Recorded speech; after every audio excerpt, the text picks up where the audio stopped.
You know that feeling. You lie down, pull the covers up, and hope for one good night's sleep. But instead, you're tossing, turning. Maybe your legs ache. Maybe your thoughts won't stop racing. Or maybe you fall asleep just fine, only to wake up at 2 a.m. staring at the ceiling.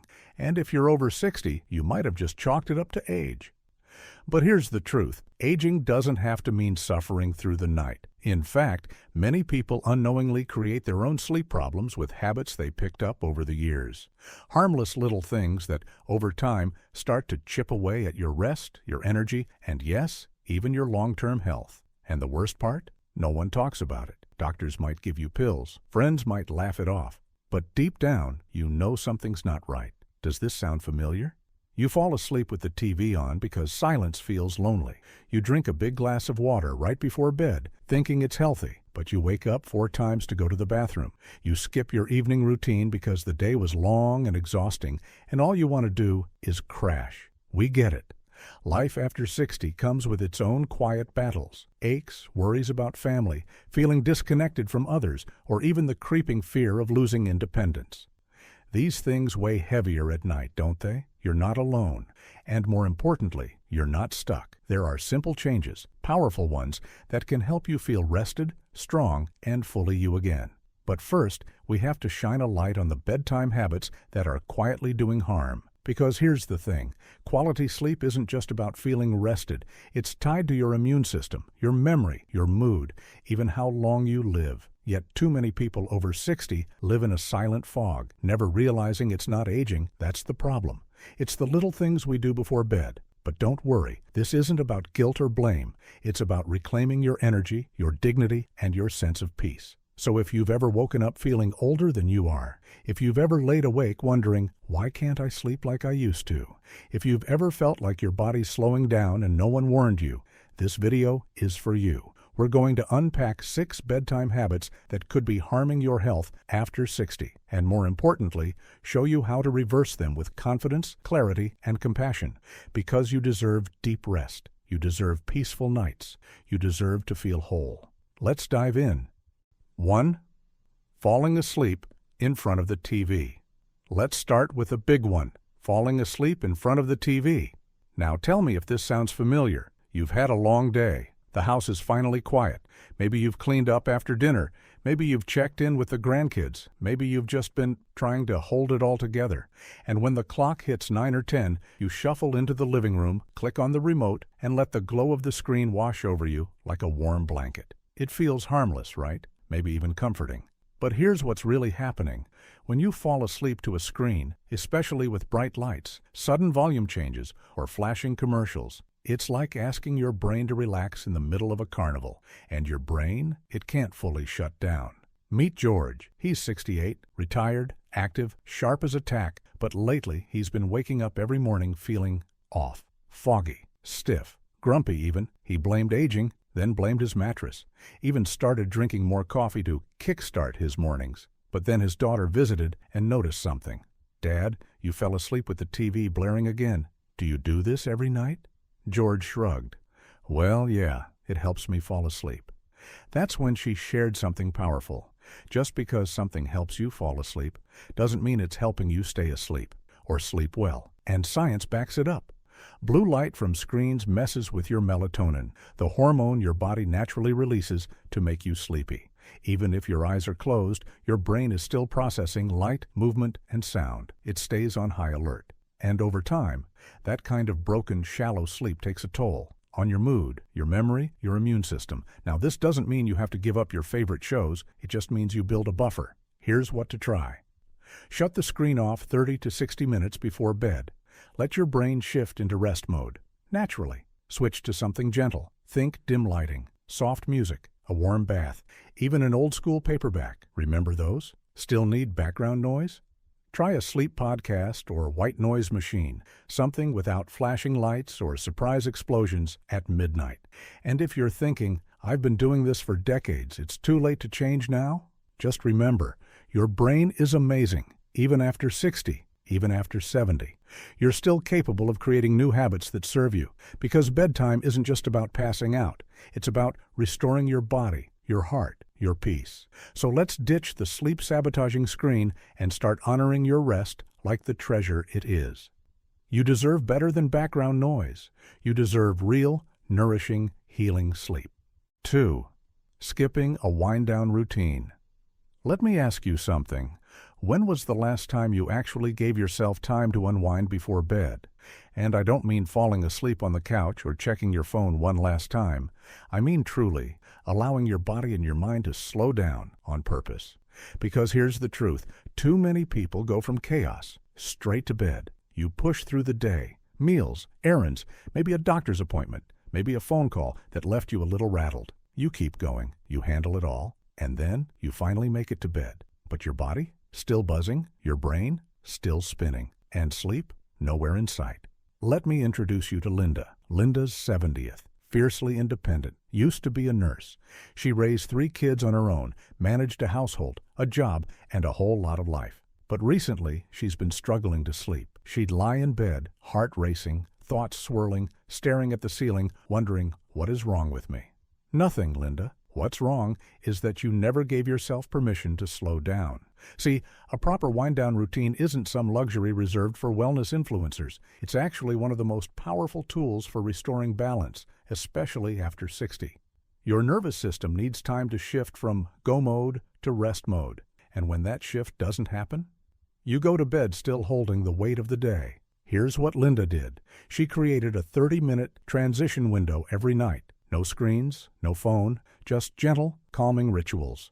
Sometimes she'd do a few stretches. Sometimes she'd write in her gratitude journal. Sometimes she'd sip chamomile tea and listen to soft jazz. Nothing fancy, just intentional. And within 2 weeks, she was falling asleep faster, waking up clearer, and even feeling more in control of her emotions during the day. So ask yourself, what's one small thing you could do tonight to ease yourself into sleep? What would it feel like to treat your bedtime as sacred, not rushed, not sloppy, but a quiet gift to yourself? It doesn't have to take long, but it has to be yours. A wind-down routine says, I matter, my peace matters, my rest is worth protecting. Because you are not a machine that powers down with the flip of a switch. You're human, beautifully complex, and you've earned a bedtime that feels like comfort, not chaos. So tonight, just try it. Light a candle, breathe deeply, do something slow and kind for you, and give yourself the wind down you've always given to everyone else. 3.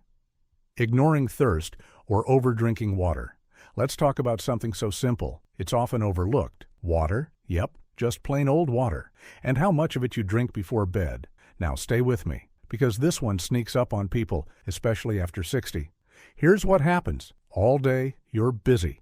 Maybe you forget to drink water. Maybe you think, I'm not really that thirsty. Or maybe, like a lot of folks, you start making up for it at night, chugging a big glass right before bed because you're trying to be healthy.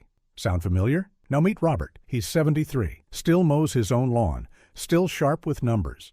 But every night, he'd wake up 2, sometimes 3 times, rushing to the bathroom. And every morning, he felt groggy, disoriented, almost like he hadn't slept at all. He thought it was just part of getting older. But then his doctor asked one simple question. When are you drinking your water? That's when it clicked.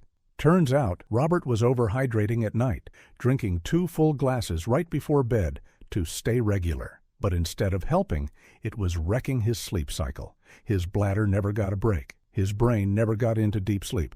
And here's the kicker. When your sleep is interrupted like that, it's not just annoying. It's dangerous. It affects memory, balance, mood, even your heart health. But the flip side is just as risky. Not drinking enough can lead to nighttime leg cramps, dry mouth, low blood pressure, and even dizziness when you stand up too quickly. So, what do? Here's your simple hydration rhythm. Start drinking water early. Think of hydration as a morning to afternoon job. Drink a glass when you wake up. Keep a water bottle nearby throughout the day. Taper off in the evening. After 7 p.m., shift from full glasses to small sips. If you're truly thirsty, of course, drink. But avoid the pre-bed gulps.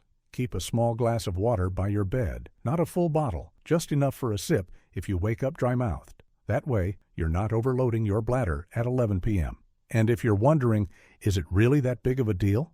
Yes, because every hour of uninterrupted sleep matters, especially now. You've spent decades taking care of others. You've earned the kind of rest that restores you. So tonight, check in with yourself. Not just, am I tired? But am I hydrated? Wisely? Because peace isn't just about quiet. It's about balance. And your body is always talking to you, even in the smallest sips. 4. Going to bed without addressing stress. Now, let's talk about something nobody sees, but everyone feels. Stress. It's invisible. It's heavy. And for many people over 60, it becomes a silent companion, especially at night. You go through your day doing what needs to be done. Maybe helping out with the grandkids, maybe sorting through bills, maybe just trying to manage this new season of life where your body feels different, your friends are fewer, and the world's moving faster than you'd like. But here's the thing. When you carry all of that into bed without releasing any of it, your body may lie down, but your nervous system stays on high alert. That's when the tossing starts. That's when you lie awake, eyes open, staring into the dark. That's when your mind replays conversations, worries, mistakes, like a film you can't turn off. Now, let me introduce you to Marlene. She's 66, lost her husband a few years ago, lives alone now, keeps busy during the day, always smiling at neighbors, volunteering at the church. But at night, it's a different story. As soon as her head hits the pillow, the silence becomes deafening. That's when the what-ifs show up. What if my savings don't last? What if my kids are just being polite but don't really want me around? What if something happens to me and no one notices for days? And the worst part? She never told anyone. Because stress doesn't always look like panic. Sometimes it just looks like a strong woman lying in bed, wide awake. But here's what changed everything for Marlene. She stopped pretending she didn't need space to feel her feelings, and she gave herself 10 minutes, just 10 minutes, before bed to deal with what was inside. Some nights she journaled, other nights she lit a candle and said a prayer. Sometimes she just sat still and cried a little. But in those 10 minutes, something powerful happened. She let go, not of everything, but enough. Enough for her body to finally relax. Enough for her mind to stop fighting itself. And sleep? It returned. Not just longer, but deeper, calmer, more healing. Here's what you can try. Create a worry window in the early evening. Set a timer. Let yourself write down what's on your heart. Pray, meditate, or breathe slowly. Doesn't have to be fancy, just intentional. Say things out loud. Sometimes naming the fear is what makes it lose its grip, because going to bed without releasing your stress is like trying to sleep with a 100-pound backpack on your chest. You don't need to carry all of it, not tonight, not anymore. You deserve rest that's earned, not fought for. So before you turn out the lights, ask yourself, is there something I need to let go of right now? And if the answer is yes, do it. Your soul will thank you, and your sleep will show it. 5. Sleeping in an uncomfortable environment. Let me ask you something. When was the last time you truly felt comfortable in your own bed? Not just fine, not good enough, but actually safe, supported, and relaxed the moment you lay down. If your answer is anything less than yes, you're not alone. A lot of people over 60 don't talk about this, but the truth is, your environment changes everything, and unfortunately, many people end up sleeping in spaces that silently drain them. Here's what that looks like. The mattress is too old, but replacing it feels expensive. The pillow hasn't been supportive in years, but it's familiar. The room is either too cold, or too hot, or too bright, or just doesn't feel peaceful anymore. Does that sound familiar? Now meet Irene. She's 74. Lived in the same house for over 40 years, raised her family there, built her memories there. But lately, she'd been waking up sore. Her back hurt, her neck ached. She blamed aging until she went to visit her sister for a weekend. Just 2 nights in a guest bed with a newer mattress, blackout curtains, and total quiet. And she slept like she hadn't in years. That's when she realized it wasn't her body breaking down. It was her environment holding her back. Because here's the truth. After 60, your body is more sensitive than ever. Temperature, texture, lighting, noise, even the smell of a room can impact how deeply you rest. And yet so many people never give themselves permission to upgrade. They think, I've had this bed for years, I'll manage. Or, it's too late to change things now. But hear this, it's never too late to create comfort. Comfort is not a luxury, it's a right, especially at this stage of life. Here are a few small but powerful changes you can make. Start with your pillow. If you're waking up with a stiff neck, it's not just aging, it's likely poor support. Look for memory foam or cervical pillows designed for spinal alignment. Darken your room. Even tiny bits of light from street lamps or alarm clocks can interfere with melatonin. Try blackout curtains or a sleep mask. Check your mattress. If it's older than 7 to 10 years, it might be time. Consider a mattress topper if replacing it completely isn't an option. Lower noise levels, a fan, white noise machine, or even soft earplugs can work wonders. Cool the room. 60 to 67 degrees Fahrenheit is the sweet spot for deep sleep. You don't need a fancy bedroom makeover. You just need a space that respects your rest, because your sleep environment is the nest where your body rebuilds, repairs, and resets. You've earned peace, you've earned softness, you've earned a bedroom that loves you back. So tonight, make just one small change. You'll be amazed what a difference it makes. 6. Going to bed feeling isolated. Let's talk about something that almost no one admits out loud: loneliness, especially the kind that creeps in at night, right before you turn out the lights. You might be surrounded by people during the day, or not. You might get a phone call here and there, or maybe the phone doesn't ring at all. But when the sun goes down, and the house gets quiet, and the distractions fade, that's when it hits. That hollow feeling in your chest, that echo of silence in a room once filled with laughter or footsteps, that ache that says, I used to have more noise, more connection, more touch. If that resonates with you, you're not weak, you're human. Meet Helen. She's 72, widowed. Her kids live out of state. She keeps herself busy during the day, walks in the neighborhood, reading, helping out at the community center. But at night, that's when she feels the gap. The TV gets turned off, the lights dim, and suddenly the quiet feels deafening. She told me once, I didn't mind being alone until I felt lonely in my own skin. And here's the thing nobody tells you. Going to bed feeling isolated doesn't just affect your emotions. It affects your health. Your stress hormones rise. Your heart rate stays elevated. Your body never fully relaxes because it still feels like something's missing. You may fall asleep, but it's not the kind of rest that heals you. So what do? You start by honoring that feeling, not burying it, because pretending you're fine doesn't fix the ache. Here's what helped Helen.